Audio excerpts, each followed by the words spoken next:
In this video, I'm gonna teach you guys how to win in 10 moves and crush your opponents and gain over 75% win rate against your opponents in chess. So folks, this opening is called the Bishop's opening. It is a very aggressive opening. So folks, this opening starts with pawn to e4, one of the most aggressive lines in the starting position of chess. And then e5 comes out, and that is the most popular response. That's why this opening is very effective. We're gonna go bishop to c4, and we're gonna have future sacrifices and also developing our own bishop. They're gonna go knight to f6, which is the most popular response. And then we're gonna go pawn to d4, attacking the pawn on e5, challenging the pawn. They have two ways to capture the pawn now on e4 and on d4. What if they first take the pawn on e4 with the knight? So folks, if they do take the pawn on e4 with the knight, we must go and take the pawn on e5. The most popular response is d5, protecting their knight while also attacking the bishop, a common blunder upon all of the lines. So folks, why is it the blunder? Well, of course, folks, we're attacking the pawn twice and they're just defending it once. We will just take the pawn with the bishop on d5. A lot of players go knight to c5. It's a huge mistake because after knight to c5 is literally a sacrifice over here. Why is this a sacrifice? Well, folks, bishop to f7 is a sacrifice because if the opponent takes a bishop on f7, we will go and take their queen on d8. If they go and take our bishop, we will take their queen because it unprotects their own queen from their own king. And so, folks, what if they don't take the bishop then? Then if they go here, folks, we're gonna go bishop to g5, trying to x-ray the king to the queen on e8. And so, folks, they are forced to take the bishop, and now we're gonna take the queen.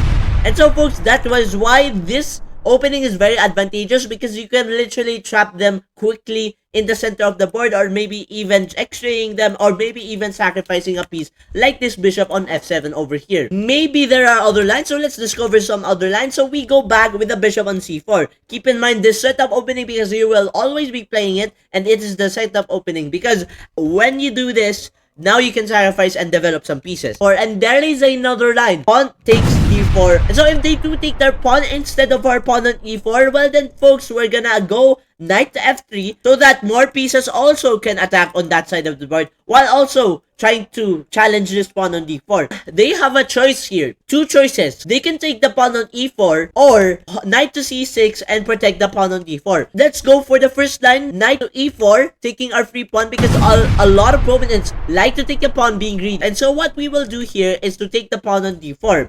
And now we got the pure advantage of having the more pieces to develop. And so if they go back with the knight on f6, well then folks, we're gonna go knight to c3, and after that, let's go first with a knight to c6 because that is the most natural move. And so if they go develop their knight on c6, try to attack their queen, we're gonna go queen to h4, moving away from the attack while also pressuring this knight and pinning it. And so the opponent might be smart here and go for bishop to e7, trying to x-ray the knight to the queen on h4. There should be no fear here, folks, because we just need to go bishop to g5, and now we're now pinning again the knight itself. And a lot of people can go here and attack the bishop on g5 and might be tempted to do it because, I mean, this bishop is very annoying. If they go and move the pawn on c6, we will go and castle, ignoring the threat of this, because if they go here and take her bishop, well, that opens up to the rook to the queen, and so they will blunder the rook on h8. And a lot of people might do that, but a lot will not do. The most popular response, according to this position, castle on this very line. So folks, this is a very big mistake, because now if they castle, we will take the pawn on h6. The first strike we will do is take the pawn on h6, and they will likely take back, and we will take back. And now, folks, I will guarantee you will win a position like this because you're breaching in on the king side here and checkmate is coming. And a lot of people will go knight to g4. Tempting to do this fork, that will not work because, folks, this is a fork. Now, you cannot take the queen with the pawn, and also the pawn is pinned to the king. That's why you cannot take the queen. They might go for the move knight to h7, but that is also a problem because after that, rook to d5 will occur, and also rook to h5 will come next. And because of that, if they go for a random move like pawn to d5, now rook to h5 is coming, and now you cannot stop this, and it's almost unstoppable. So folks, what if they don't go here and take the pawn on e4 and also on d4? Well then, folks, They might go for the move, be smart here, knight to c6, but that is another great move because we can just push. But pushing is not good because we can still gambit the pawn and a lot of traps will come in the future.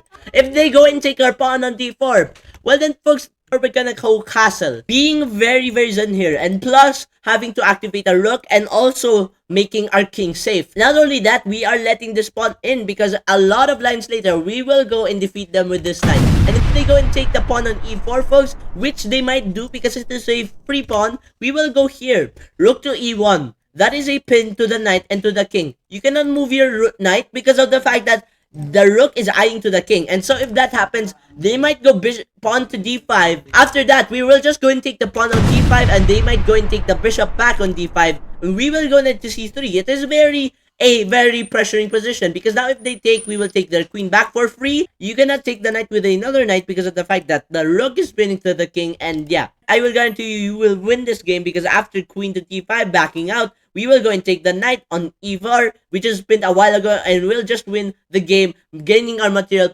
back, plus also having us fully developed. Well, what if pawn takes d4 happens? We will go knight to f3, and then they might go knight to c6, a more passive line in the opening, and so we will castle, yet again, like the other line. And so if they do that, they might go bishop to c5 or knight to e4. And so we will go first bishop to c5, not taking the pawn because they want the play to be passive. And so if they go in bishop to c5, we will just go pawn to e5, attack their knight. If they go knight to g4, attacking their king, which might be very pressuring for us. That's not good for them because now we will go pawn to c3, and if they take the pawn on c3 because they have no choice and it is being attacked. So after this line, we will go and sacrifice the bishop yet again. After garroting the pawn, we will sacrifice the bishop, and so we'll take.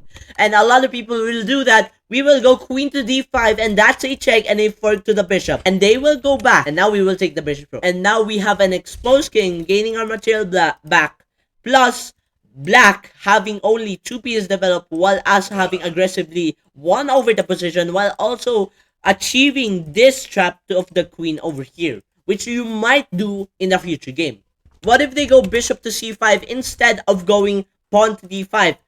Not trying to blindly trying to protect the knight, but instead go and develop. Well then first we will sacrifice the bishop yet again on f7. If they take, we will go here.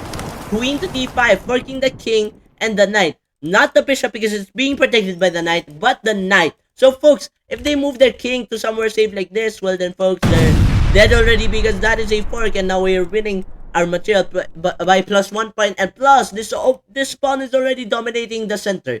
And so folks, you will win so much time over here, and you will have plus 1.6 advantage according to the computer. What if another line happens like c6, trying to go here and attack your bishop on the future game? Well then folks, we will go bishop to g5, pinning their knight to the queen. But now if they go bishop to e7, well then folks, we will castle, and that is pinning the pawn to this. And if it ever pushes, like what I said earlier, to attack our bishop, it's a very bad trap for them because now we will go rook to e1, and after that they might take the bishop.